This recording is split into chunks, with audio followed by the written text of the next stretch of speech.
ma vie. Je t'aime tant.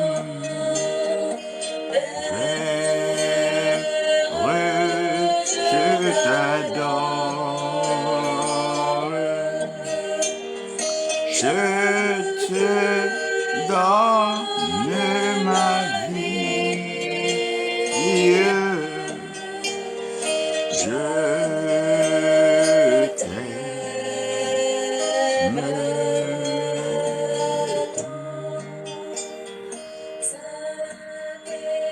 Esprit, je t'adore. Que le Seigneur donc vous bénisse. Frères et sœurs dans la foi, parents, amis, connaissances, sachez que nous vivons par l'amour de Dieu. Et c'est cet amour-là qui nous maintient, cet amour qui nous restaure. C'est par son amour et dans son amour que nous vivons, nous nous épanouissons, nous avons notre être, notre bonheur et notre joie. Notre paix dépend de son amour et nous lui rendons toute la gloire pour cela. Nous croyons que si aujourd'hui nous vivons, c'est bien sûr par pur amour, par sa grâce. Sinon, qui est l'homme? Que peut faire l'homme? Que vaut l'homme? Dans un monde si difficile, un monde si complexe, un monde si compliqué, un monde où les valeurs, même morales, sont en chute, une chute libre. Personne ne veut encore appliquer les principes, les vrais, pour une vie bénie, une vie comblée et une vie heureuse. Ceci m'amène donc à la question: sommes-nous vraiment affranchis? Lorsque nous regardons les comportements, les agissements, les prises de parole, les prises de position, la capacité donc à résoudre certains problèmes plus ou moins simples. Lorsque nous regardons aux agissements, depuis les leaders jusqu'aux brebis, depuis les plus responsables jusqu'aux assistés, aux guidés, lorsque nous regardons aux paroles, aux approches, il nous vient et il nous revient de nous poser cette question: sommes-nous vraiment affranchis? Sommes-nous vraiment affranchis? C'est vraiment dommage, c'est vraiment triste et ça fait même peur quand vous écoutez certaines histoires que certains fidèles, certains pasteurs, certains serviteurs de Dieu vous racontent, des histoires vécues dans le temple, dans la famille chrétienne. Nous sommes très souvent étonnés et souvent même nous tombons des nuits. Parce que nous croyons quand même que pour des personnes qui ont adhéré volontairement à la foi en Christ pour une vie agréable, une vie meilleure, une vie conduite par le Saint-Esprit, nous nous étonnons quand nous regardons à leurs agissements. Comment concevoir que un évêque, un apôtre, un prophète est invité dans une église, il se séduit la femme de son hôte, et après cette femme-là, se joint à lui et les deux continuent donc leur cavale, leur promenade, soi-disant qu'ils sont appelés à une œuvre. Comment concevoir que après donc c'est parler en langue, des frères ne se gênent pas de draguer des sœurs déjà mariées, connaissant bien sûr leurs époux? Comment allons voir et accepter que dans un bain normal de spiritualité, les uns et les autres se livrent à des escroqueries, des arnaques, sans raison, sans motif? Comment vous voulez expliquer que des personnes qui sont supposées se laisser conduire par le Saint-Esprit pour accomplir les œuvres de Dieu sont emballées par des courants politiques, emballées par des idéologies des hommes et sont prêts aujourd'hui à intégrer des sectes pernicieuses, des loges et des pratiques mystiques? Pourquoi? De quoi ont-ils peur? Que cherchent-ils? Quel est donc le vrai problème de cette humanité? Sommes-nous vraiment affranchis? Si oui, quand avons-nous été libérés? Et comment sommes-nous passés par la conversion? Paul s'adresse à Timothée en parlant des derniers temps. Oui, mais je veux déjà regarder à l'histoire du peuple d'Israël. Dieu dit à Abraham, je veux te démontrer plusieurs choses. Premièrement, préserver dans le danger et dans le malheur. Je permettrai que tes enfants soient esclaves en captivité. Ils n'iront pas comme princes, ils n'iront pas comme rois, ils n'iront pas comme libres, mais ils iront comme esclaves, assujettis, dominés dans le pays d'Égypte. Et ceci durera 400 ans. Pendant ces 400 ans, je laisserai tout le soin et la latitude à Pharaon de les malmener, les brimer, les mépriser, les humilier, les forcer à des travaux qu'ils n'allaient jamais accepter. Mais quand les 400 ans seront révolus, moi Dieu, je viendrai les libérer.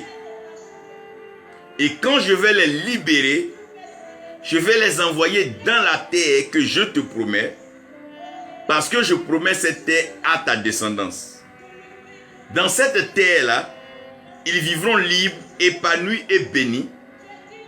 Je serai leur Dieu et eux, ils seront donc mon peuple. Ça veut dire que non seulement je vais les délivrer, les libérer, mais je vais les conduire, les envoyer dans une terre pour que eux ils soient mon peuple et que moi je sois leur Dieu. Ça veut dire que dans le principe et dans le processus de l'affranchissement, Dieu doit te sortir d'une situation, d'un lieu où tu étais esclave, où tu étais captif, où tu étais contrôlé, manipulé, abusé, et te faire sortir de ce lieu-là pour t'envoyer dans un lieu de liberté, un lieu de joie, un lieu de paix, où lui-même Dieu, il est ton Père, et toi, tu es son enfant.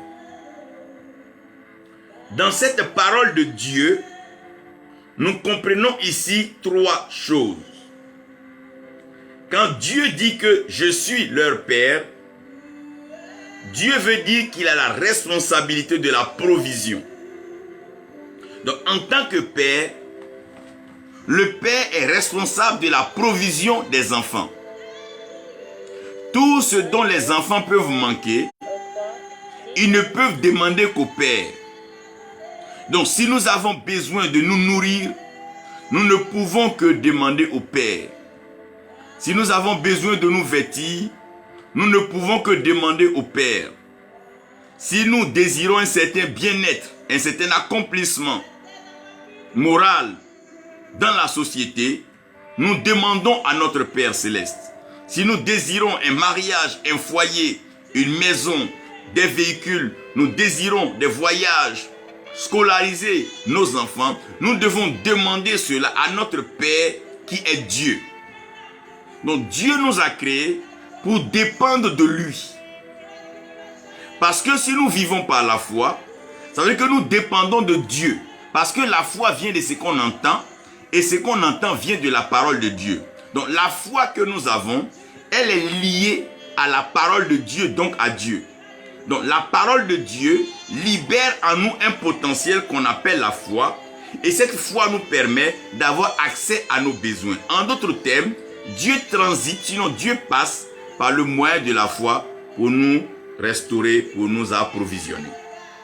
Ça veut dire qu'un enfant de Dieu, un fils du royaume, ne peut pas compter sur quelque chose d'autre, un système autre que celui de Dieu, de son Père, pour être nourri, pour être abreuvé, pour être bien traité, être vêtu, être soigné. Ça, c'est ce que Dieu nous propose. Un homme est affranchi, il ne compte plus sur les fétiches, il ne compte plus sur la magie, il ne compte plus sur la ruse, il ne compte plus sur les pactes sataniques, il ne compte plus sur les politiciens, il ne compte plus sur toutes ces personnes, mais il compte sur Dieu parce qu'il a été affranchi. Il a été donc séparé de son ancienne source de provision où il était esclave, où il dépendait de Pharaon, et c'est Pharaon qui le nourrissait. Maintenant, il ne dépend plus de Pharaon, il dépend de Dieu son Père. Donc ce dernier n'est pas mendiant, mais ce dernier il a fait savoir à son Père par des prières et des supplications donc ses besoins. La deuxième chose que le Seigneur nous garantit en tant que Père et qu'il accomplit au travers de son Fils Jésus-Christ, c'est la protection. Il sait que s'il n'y a pas d'effusion de sang, il n'est pas possible de pardonner un péché. Et comme c'est un Dieu bon et que sa miséricorde dure à toujours, il doit anticiper le processus de la restauration après le péché. Donc avant la fondation du monde, l'agneau de Dieu a été immolé. Donc l'agneau qui a été immolé avant la fondation du monde avait déjà perdu ce sang pour que le sang corrige déjà les anomalies, les erreurs, le péché de l'être humain. Et c'est ce qu'il accomplit pleinement, en pleine Pâque, sur la croix du Calvaire. Et maintenant, si nous sommes protégés, nous sommes préservés, secourus, il va de soi que nous devons pouvoir produire des choses ou produire des valeurs pour toucher l'humanité qui est malade, qui donc est affaissée par les tragédies sataniques qui se cachent bien sûr dans les ténèbres. C'est alors que le Saint-Esprit vient accomplir cette mission. Donc le but du Saint-Esprit, c'est de produire en nous le fruit de l'Esprit. Bien sûr que le Saint-Esprit va nous permettre d'avoir des dons d'exercice pour que nous puissions opérer, travailler, continuer l'œuvre du Seigneur, à savoir s'aimer la parole de Dieu et moissonner les âmes, les former, les discipliner pour les présenter à notre Seigneur Jésus-Christ qui lui maintenant présentera tous à Dieu, notre Père qui est son Père. Donc sur cette base-là, avoir deux problèmes. Donc nous sommes affranchis si nous comprenons ceci. Nous sommes affranchis si nous savons que Dieu prend soin de nous, Dieu nous protège et Dieu fait produire en nous le meilleur. Nous sommes affranchis parce que nous n'avons plus besoin de nous mélanger à trop de choses. Vous savez, les hommes se compliquent, les hommes se fatiguent et ils rendent la vie compliquée et difficile. Malheureusement, les hommes ne comprennent pas les voies de Dieu. Les hommes ne comprennent pas le plan de Dieu.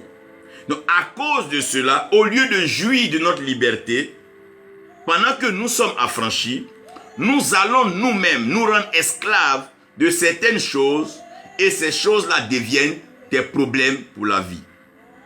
Je prends l'exemple d'un homme qui, par exemple, à l'occasion de vivre sur terre, il dit qu'il va aller construire, par exemple, une petite maison sur mer.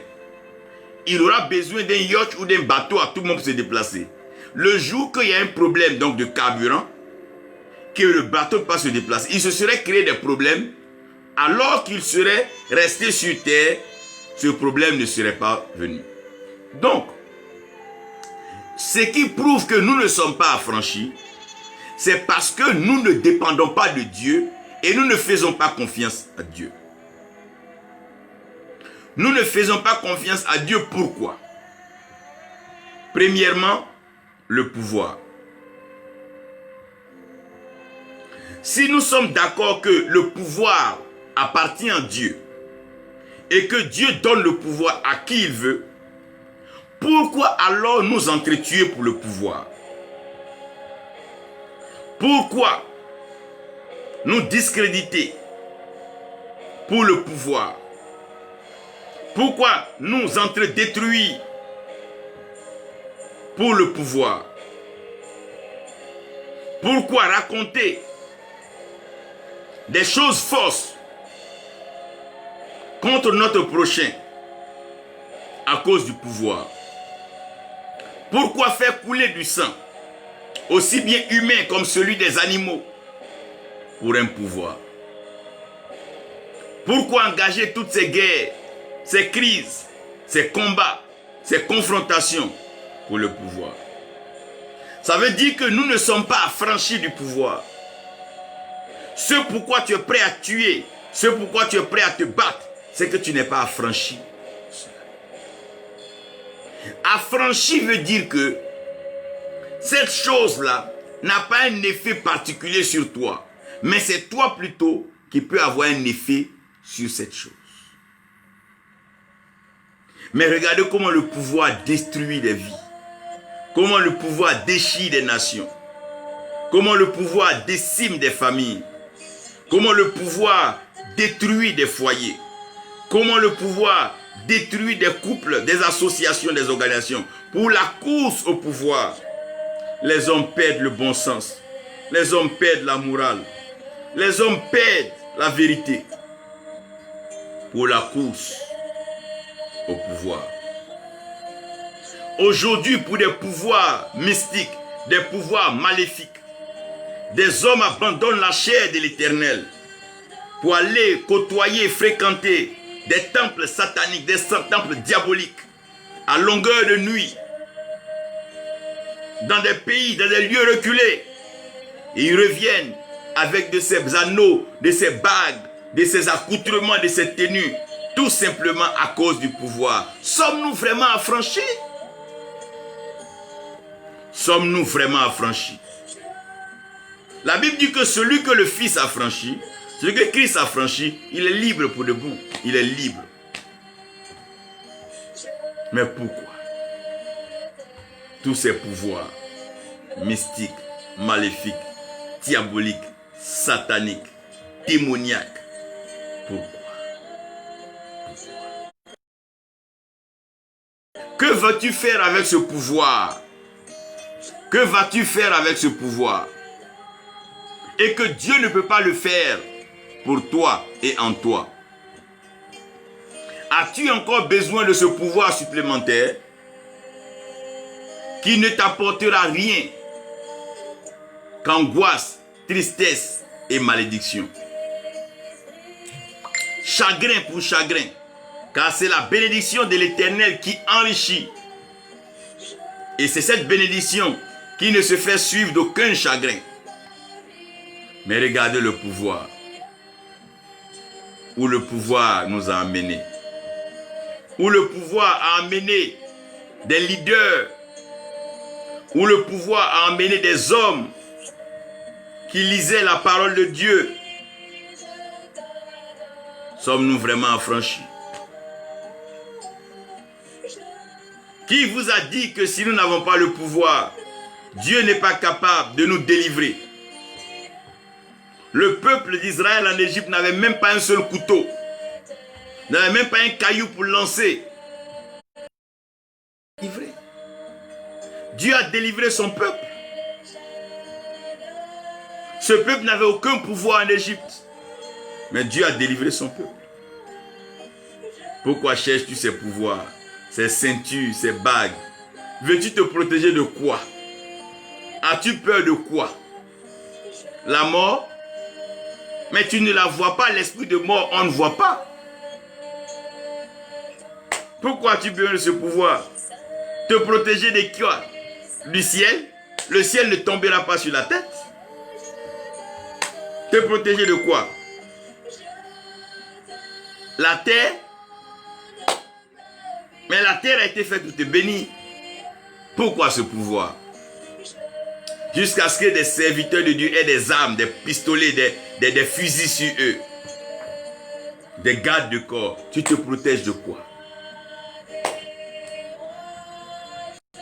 Si Dieu décide que ta vie finisse aujourd'hui, ça peut être même de tes proches, un, qui va t'abattre. Mais quand Dieu décide de prolonger ta vie, il engage l'armée céleste pour te protéger. De quel pouvoir as-tu besoin?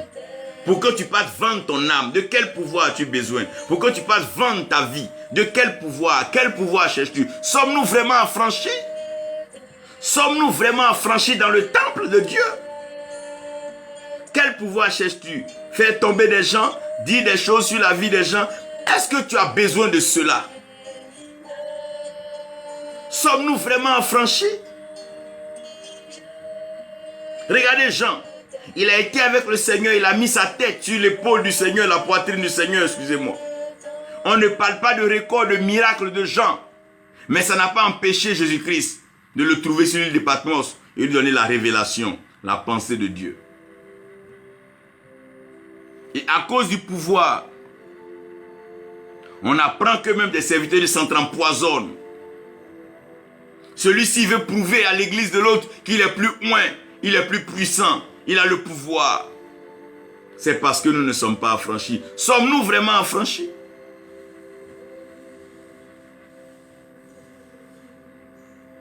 Aujourd'hui, les gens courent dans les églises. Pourquoi? Le pouvoir et l'argent. Si l'argent achète et que la foi répond à tout, lequel des deux devait être l'objet de nos recherches? En priorité. Premièrement, nous devons chercher le royaume des cieux et sa justice, qui ne peut se faire sans la foi. Et la foi va être accompagnée de travail et de labeur, parce que la foi n'est pas l'outil des paresseux. La foi, c'est ce qui pousse l'homme à agir. Donc la foi est plutôt le système divin par lequel l'homme peut agir et avoir des résultats que l'être humain normal ne peut pas avoir. C'est par cette foi que nous prions pour les malades. C'est par cette foi que nous imposons les mains aux malades. C'est par cette foi que nous déclarons des situations. C'est par cette foi qu'on bâtit des vies. C'est par cette foi-là qu'on amène des gens à réaliser le meilleur. C'est par cette foi-là qu'on fait sortir les gens des ténèbres à la lumière. Donc la foi est agissante. La foi n'est pas paresseuse. Mais aujourd'hui, pour de l'argent, des hommes sont séparés. Pour de l'argent, des hommes sont divisés.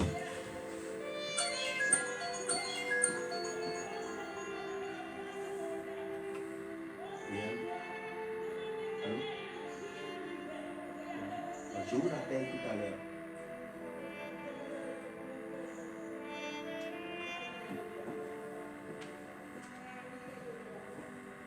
Pour de l'argent, les hommes s'entre-détruisent. Dans les temples, chacun est porté vers celui qui a plus d'argent. On perd même l'ordre du culte quand un riche arrive. On perd le sens du sacré quand un homme à les moyens arrive dans le lieu. On lui donne des accès au lieu saint, au lieu sacré, parce qu'il a de l'argent. On s'oublie pour l'argent. On s'oublie devant l'argent. On perd notre morale, on perd notre bon sens. On perd notre calme. On perd notre maîtrise de soi. Pour de l'argent. Pour de l'argent, ça ment. Pour de l'argent, ça brise des amitiés, des relations. Pour de l'argent. Pour de l'argent, ça multiplie des programmes, des activités. Pour de l'argent. Pour de l'argent, ça rentre dans des pactes. Pour de l'argent. Comme si l'argent peut accompagner quelqu'un dans le bonheur sans la grâce de Dieu. Je vous dis qu'il y a plusieurs personnes avec beaucoup d'argent qui sont très malheureuses, qui sont prêtes à payer de tout leur argent un peu de bonheur. Même pour 1 heure ou pour 2 heures. Plusieurs pour de l'argent se sont livrés à des actes impensables et croupissent en prison. Plusieurs pour de l'argent sont entrés dans des pratiques sataniques, se sont fait sodomiser, abuser et aujourd'hui traînent des maladies dans leurs parties intimes et dans leur corps. Plusieurs pour de l'argent sont entrés dans des pactes diaboliques. Leur sang a été infecté et aujourd'hui, ils ont comme des maladies, des bêtes qui se promènent, qui hantent leur corps. Plusieurs pour de l'argent ont tué des êtres humains. Et aujourd'hui, ils ont cet argent, ils n'ont pas la paix. Ces personnes mortes viennent les hanter. Ils ont bâti de grandes maisons, ils ne peuvent pas dormir dedans. Sommes-nous vraiment affranchis? Avant, nos parents se déplaçaient sans argent. Ils mangeaient sans argent. Ils vivaient sans argent. Ils avaient de meilleurs couples, de meilleurs foyers. Ils vivaient heureux. Mais aujourd'hui, sommes-nous vraiment affranchis? Un culte aujourd'hui, si jamais il n'y a pas d'argent, mais tout le monde... Même si la parole vient du ciel, qu'il n'y a pas d'argent, pour les hommes, il n'y a pas eu donc d'activité. Sommes-nous vraiment affranchis? Sommes-nous vraiment affranchis? C'est des questions qu'on doit se poser. Aujourd'hui, l'argent contrôle, l'argent commande, même dans le lieu saint. On peut payer la bouche, on peut payer les paroles d'un leader, un guide, qui est supposé conduire les gens dans l'assurance de Dieu. L'argent. Pour de l'argent, des sœurs divorcent avec des maris pauvres pour s'attacher à des maris qui ont beaucoup d'argent. Des frères abandonnent des amis pour appartenir à des clubs, des réseaux où il y a beaucoup plus d'argent. Sommes-nous vraiment affranchis? Je me demande comment le monde serait le jour où les banques vont s'écrouler, où les systèmes bancaires vont s'écrouler, où on ne retrouvera plus le nom de quelqu'un dans les fichiers bancaires, ni les comptes bancaires. Comment est-ce que le monde va être? Des hommes vont se suicider. Des hommes vont se donner la mort. Des hommes vont devenir fous. Des hommes vont pleurer. D'autres même vont mourir à cause du choc. Sommes-nous vraiment affranchis? Sommes-nous vraiment affranchis? Avons-nous vraiment rencontré le Seigneur pour que le pouvoir, l'argent ait une telle force sur nous? Sommes-nous vraiment affranchis? Sommes-nous vraiment affranchis? L'argent. Sommes-nous vraiment affranchis? Tu as l'argent aujourd'hui, on t'établit dans n'importe quel titre que tu veux. Si tu veux même que ce soit là en face de toi un pape, envoie-leur de l'argent. On va t'ordonner, te consacrer et te dérouler le tapis de l'argent. Aujourd'hui, tout est coordonné par l'argent. Même dans les lieux, soi-disant des lieux saints, des lieux religieux, des lieux de piété. Est-ce qu'on est vraiment obligé d'accumuler toutes ces richesses? Avons-nous vraiment besoin de tout ça? Jusqu'à aller chercher à faire des fétiches pour construire un temple marbré. A-t-on vraiment besoin de ça? Pour prêcher l'évangile, a-t-on vraiment besoin de ça? Pour enterrer des crânes humains sous ton autel pour que des gens tombent, pour que ce que tu leur demandes te donne. As-tu vraiment besoin d'aller commettre un crime, des meurtres, pour ça? Tout ça pour ça? Sommes-nous vraiment affranchis? Sommes-nous vraiment détachés des ténèbres du monde? Sommes-nous vraiment sortis de la malédiction?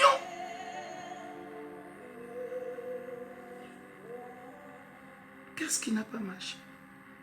Où est le problème? C'est qui t'écoute.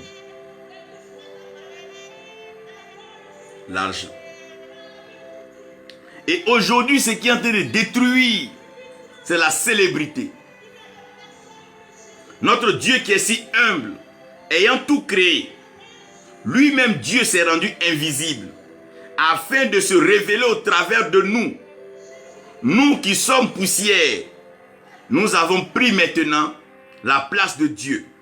Nos photos partout, nos images partout, nos slogans partout, nos titres partout. C'est nous maintenant, c'est nous qui parlons. Ce n'est plus la parole de Dieu qui guérit, mais c'est nous.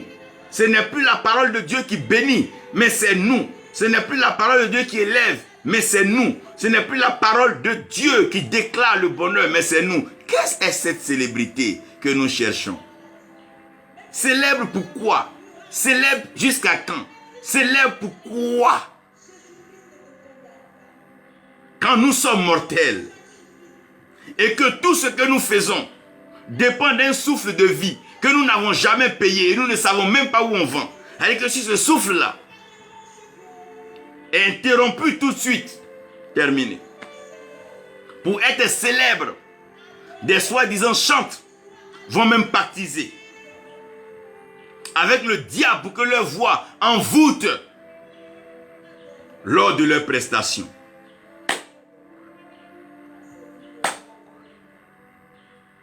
On veut être célèbre. L'homme de Dieu le plus connu, le plus médiatisé. Tout ce que Dieu nous demande, c'est de faire ce qui est juste, de façon simple. Pour être célèbre, on va faire des montages de miracles, donner de l'argent à des jeunes filles, aller mentir à leurs soeurs. Notre daddy, il est puissant. Mais pourquoi? Pourquoi? La célébrité qu'on nous annonce aux cérémonies, on est célèbre.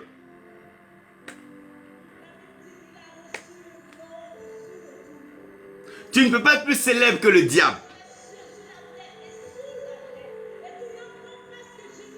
Tout ce que Dieu nous réserve, c'est la gloire. Mais la célébrité, c'est des artifices. Ça passe.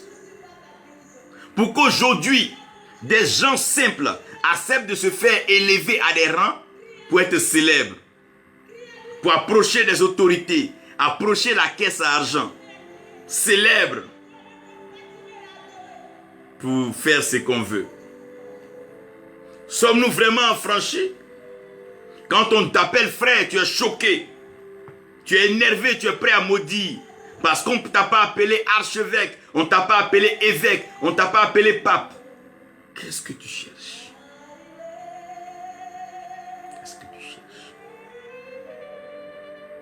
Quelle est cette célébrité? On a comme l'impression que si on n'a pas un nom, le nom de Jésus ne va pas nous suffire. Comme si on n'a pas un grand nom, Dieu n'est pas suffisamment grand pour nous. Sommes-nous vraiment affranchis? Quand nous prions au nom de Jésus. Ce nom doit nous suffire. S'il y a un nom que nous devons élever, un nom que nous devons présenter, un nom pour lequel nous devons être prêts à disparaître, que ce nom paraisse, c'est le nom de Jésus-Christ. Sinon, c'est le nom de qui peut chasser le démon? C'est le nom de qui peut même provoquer un miracle? Arrêtons cela. Pour la célébrité, ça fait des montages, des flashs d'images, des impressions audiovisuelles et tout et tout. Célébrité. Mais est-ce que nous sommes vraiment affranchis?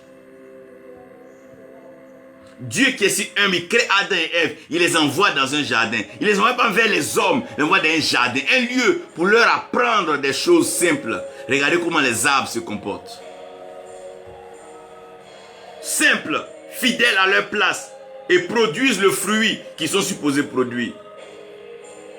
Célébrité. Célébrité. Aujourd'hui, les gens veulent être juste serviteurs de pour être des stars, des célébrités, des sommités, des mégastars.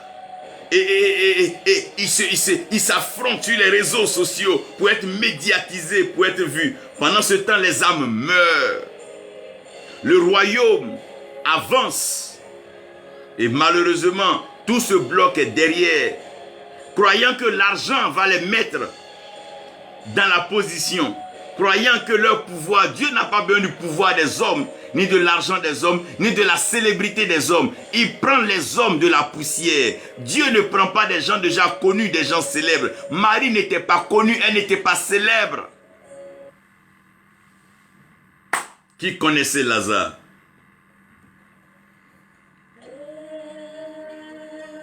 Est-ce que nous sommes vraiment affranchis?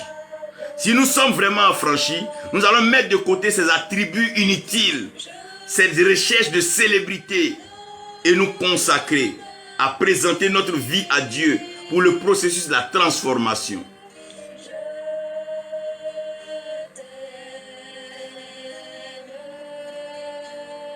Sommes-nous vraiment affranchis? Le plaisir. Nous aimons plus le plaisir que Dieu. La preuve, nous investissons plus dans le plaisir que Dieu. Aujourd'hui, il est très facile pour des jeunes dames d'aller se payer des mèches de 200, 300 000. Juste pourquoi? Se faire belle, se faire draguer par un jeune homme et après avoir un plaisir sexuel. C'est pour le plaisir. Vous voyez les jeunes gens bien habillés, séducteurs, souriants, aux airs apaisés, promettant ça et là, des mariages et tout et tout. Tout ça, c'est pourquoi? Des plaisirs. Flattant des sœurs et des frères pour des plaisirs. Sans fondement d'amour, mais des plaisirs. Des plaisirs. Pour les plaisirs de ce monde, les hommes ne se font pas prier. Pour organiser leurs anniversaires, pour organiser leurs fêtes, leurs cérémonies, là, on n'a pas besoin de leur prêcher l'évangile. Mais pour contribuer pour une bonne œuvre, alors là, il faut les secouer et encore là, on dira que non, Dieu, c'est pas Dieu. Le plaisir. Le plaisir. Des gens même qui sont allés pour leur plaisir. Leur plaisir. Ils vont être contents de prêcher. Et les sœurs vont venir. Ils vont les taper sur les épaules. Souvent même sur des parties. Tout ça pour le plaisir, frère. Si c'est pour le plaisir, nous ne sommes pas affranchis. Si le plaisir nous tient tant, c'est que nous ne sommes pas affranchis. Si pour un repas, on est prêt à vendre notre droit d'aînesse, c'est que nous ne sommes pas affranchis. Si pour aller manger à la table du diable, on est prêt à renier Dieu, c'est que nous ne sommes pas affranchis. Si pour aller manger à la table des politiciens, nous sommes prêts, c'est que nous ne sommes pas affranchis. Ce n'est pas vrai. Même dans le plaisir, nous devons avoir des restrictions et des limites. Jusqu'à aller violer les droits d'autrui. Qu'est-ce que nous cherchons? C'est la preuve que nous ne sommes pas affranchis. Quand les plaisirs de la chair nous tiennent, c'est que nous ne sommes pas affranchis. Quand les plaisirs des maquis, les plaisirs des bars, les plaisirs des... Quand ces choses-là nous tiennent, c'est que nous ne sommes pas affranchis. Quand nous sommes affranchis, ça veut dire que nous pouvons faire ces choses-là, mais nous ne dépendons pas de ces choses. Ces choses-là ne nous assujettissent pas. Là, nous sommes affranchis. Sommes-nous vraiment affranchis? Ou des frères mentent à des sœurs à l'église, juste pour le plaisir, leur faisant croire qu'il y a une carrière, un avenir, que pour le plaisir. Pour le plaisir, des gens mentent. Pour le plaisir, des gens volent. Pour le plaisir, des gens escroquent. Pour le plaisir, des gens sont infidèles. Pour le plaisir. Sommes-nous vraiment affranchis? Nous tous. Nous tous. Notre chair nous tient tant. Nos nerfs nous attirent. Le plaisir. Nos émotions. Sommes-nous vraiment affranchis? Jusqu'au point où les hommes n'ont même pas peur d'aller avec la femme d'autrui. Ils n'ont même pas peur. Les gens n'ont même pas peur d'aller avec des petites filles de 4 ans, 5 ans, 6 ans. Les gens n'ont pas peur pour le plaisir. Les gens n'ont pas peur d'aller avec des petits garçons. Les gens n'ont pas peur d'aller avec des animaux. Les hommes n'ont pas peur pour le plaisir. Pour le plaisir. D'autres préfèrent être fouettés pour saigner pour le plaisir. Pour le plaisir. Des papas qu'on doit respecter en train de poursuivre des petites filles de 12 ans, 11 ans. Des petits garçons pour les sodomiser. Sommes-nous vraiment affranchis du plaisir? Notre chair veut cela. Mais notre prière, c'est que le Seigneur nous délivre, nous libère des plaisirs de la chair, des désirs de la chair. Sommes-nous vraiment affranchis de toute cette apparence de piété le dimanche, dans cette tenue, avec tout ce que nous avons comme attribut? Mais nos chairs ne sont pas encore mortes pour le plaisir. Pour le plaisir, des gens mentent à leur épouse. Je m'en vais à une veillée de prière pour des plaisirs. Sommes-nous vraiment affranchis? Sommes-nous vraiment affranchis?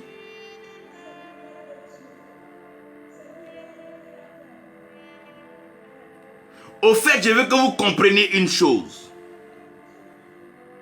Quand un homme est affranchi, la première des choses, c'est que il s'occupe moins de sa chair que de son esprit. Il est plutôt préoccupé par ce qui est esprit. Quand un homme est affranchi, il est plus dans l'élévation, les choses bonnes, agréables, parfaites, mais pas dans les choses à regret. Quand tu aurais fini de faire toutes ces choses-là, c'est le regret. Quand tu vas finir de tromper ton mari, ta femme, quand tu as fini d'abuser d'un petit garçon et tout, c'est le regret. C'est le regret. Quand tu vas finir de te pavaner, dis tous ces titres-là, dans ta chambre, la solitude va te guérir, le regret. Quand tu vas finir d'amasser tout cet argent volé, pillé dans les nations et tout, c'est le regret. Quand tu vas aller faire toute cette magie, ces pouvoirs, après avoir fini devant les gens, seul chez toi, c'est le regret. Alors que, quand on est affranchi, la première des choses pour un homme affranchi, il ne doute plus de Dieu. Être affranchi veut dire ne plus dépendre de ces systèmes terrestres. Tu ne dépends plus de ses pouvoirs, de cet argent, cette célébrité, ces plaisirs. Mais tu dépends de Dieu. C'est ça être affranchi. Quand on est affranchi, on ne dépend plus de Pharaon, on ne dépend plus d'Égypte. On ne dépend plus du monde, mais on dépend de Dieu. C'est ça être affranchi. Quand on est affranchi, on ne doute plus. C'est parce que les gens doutent que Dieu va leur donner qu'ils vont chercher ailleurs. Quand on ne doute plus, on est affranchi. La deuxième chose, un homme affranchi n'a pas peur. Aujourd'hui, les gens sont prêts à aller voir les féticheurs. À cause de quoi? Maladie, ils ont peur de la mort. Mais quand tu as affranchi, tu n'as plus peur de la mort. Il t'a affranchi de ces choses-là, du péché et de ses conséquences. La mort, tout ce que vous voyez, c'est les conséquences du péché. La malédiction, la pauvreté, la misère, les maladies, ça c'est les conséquences du péché. Quand tu as affranchi, ces choses ne te font plus peur. Ça ne doit plus venir à toi. Un homme qui a affranchi ne doute plus de Dieu. Un homme qui a affranchi n'a plus peur. Si tu n'as pas peur, pourquoi te protèges-tu comme ça? Pourquoi mènes-tu des gens à mentir sur les autres pour prendre leurs fidèles? Pourquoi? Si tu as affranchi, pourquoi aller prendre la femme d'autrui? Si tu as affranchi, pourquoi aller casser la maison, la mission d'un autre pour aller faire pour toi? Si tu as affranchi, si tu n'as pas peur, va faire pour toi. C'est la peur. La peur qu'on dise qu'il n'a pas réussi. La peur qu'on dise qu'il n'a pas bâti des maisons. La peur qu'on dise qu'il n'a pas roulé les belles voitures. La peur qu'on dise qu'il n'a pas voyagé tous les pays du monde. Cette peur-là fait que des gens sont prêts à vendre leur âme. Mais avoir peur de quoi? Si Dieu décide que tu restes dans un village toute ta vie, pourvu que tu vives heureux et que tu accomplisses ce pourquoi il t'a envoyé sur la terre, mais tu es béni, mon frère. Tu es béni, ma soeur. Pourquoi avoir peur? Si la mort doit venir, elle viendra. Si la maladie doit venir, elle viendra. Si le malheur doit s'abattre, il s'abattra. Mais si tu ne doutes pas de Dieu et que tu n'as pas peur de ces choses-là, la main de Dieu te délivrera toujours. Job dit, c'est ce que je crains qui m'arrive. J'ai peur de perdre. Quand tu as peur de perdre de l'argent, ça veut dire que tu n'es même pas riche. Parce que quand tu as Dieu avec toi, tu dois savoir quand ça doit partir et quand ça doit venir. Les arbres n'ont pas peur de perdre leurs feuilles. Ils savent qu'à la prochaine pluie, les feuilles vont revenir. Tu as peur de quoi? Tu as peur de quoi? Un homme qui a franchi ne doute pas. Un homme qui a franchi n'a pas peur. La troisième chose, c'est qu'un homme qui a franchi n'est coupable de rien. Quand Dieu t'a libéré, quand Dieu t'a pardonné, quand Dieu t'a déclaré pur, qui peut encore te condamner? Qui peut condamner les élus de Dieu? Quand Dieu dit, il t'a approuvé, les gens peuvent s'associer pour raconter leur vie, mais tu n'es pas impressionné par cela. Parce que tu es affranchi, tu es libéré, tu es justifié. Tu ne cherches pas à faire des montages pour prouver aux gens que non, tu as raison, tu as tort. Quand tu es justifié, tu es justifié. Celui qui veut savoir, qui demande à Dieu. Quand on est affranchi, on est coupable de rien. On ne se reproche rien. Devant Dieu, devant les hommes, on ne se reproche rien. Absolument rien. Quand on est affranchi, on ne se reproche rien. On a été lavé par le sang de Jésus-Christ. Quand on est affranchi, on est libre pour de bon. La dernière chose, un homme affranchi n'est pas complexé. Toutes ces agitations, vous voyez, les hommes qui sont petits de taille, chercher à prendre des grandes femmes, porter des longues chaussures, tout ça c'est des problèmes de complexe. Vous voyez aujourd'hui nos sœurs, vouloir mettre des pommades pour claircir, c'est du complexe. Tout ce que nous sommes en train de voir aujourd'hui, émancipation de la femme, c'est des problèmes de complexe.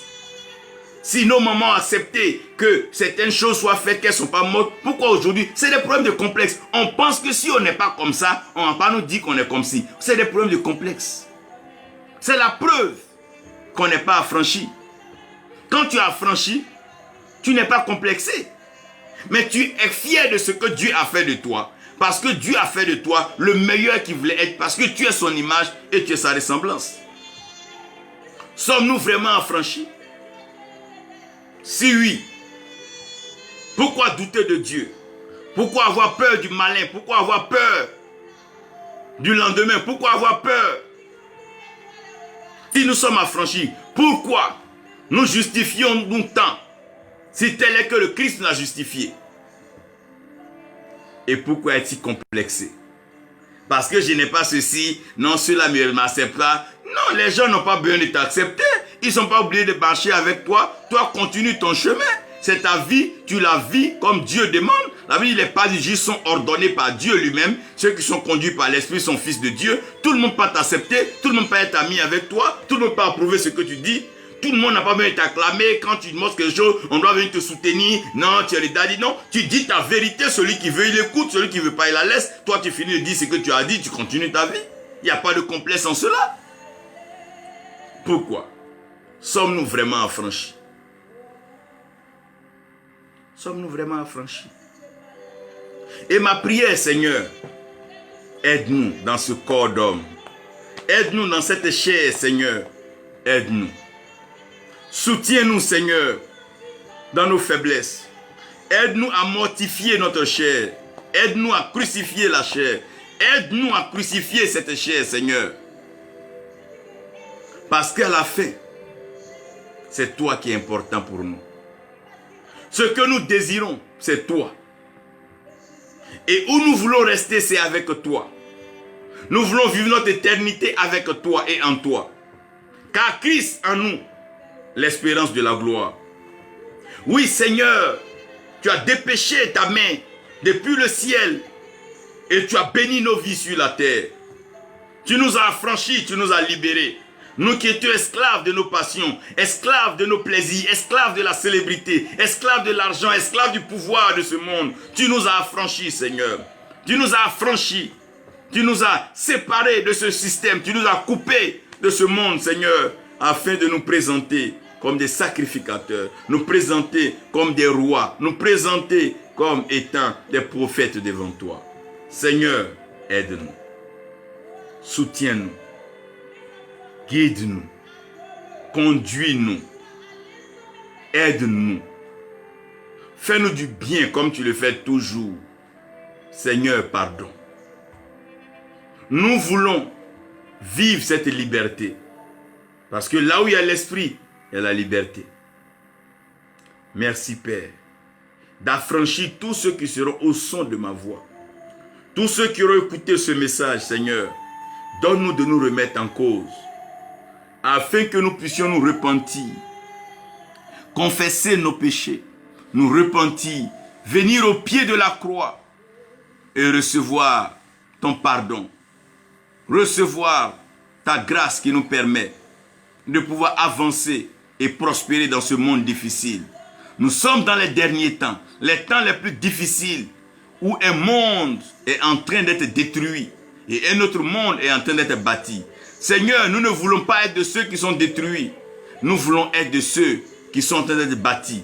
Car tu fais de nous des bâtisseurs pour un monde meilleur, un monde nouveau, un monde saint, un monde pur, un monde spirituel, un monde prospère, un monde élevé, un monde discipliné, un monde de valeur, un monde où tu règnes pleinement. Merci pour ton règne qui vient à nous maintenant au nom de Jésus-Christ. Amen. Que le Seigneur bénisse chacun de nous et que nous soyons vraiment affranchis pour la seule gloire du nom de notre Seigneur Jésus-Christ. Amen.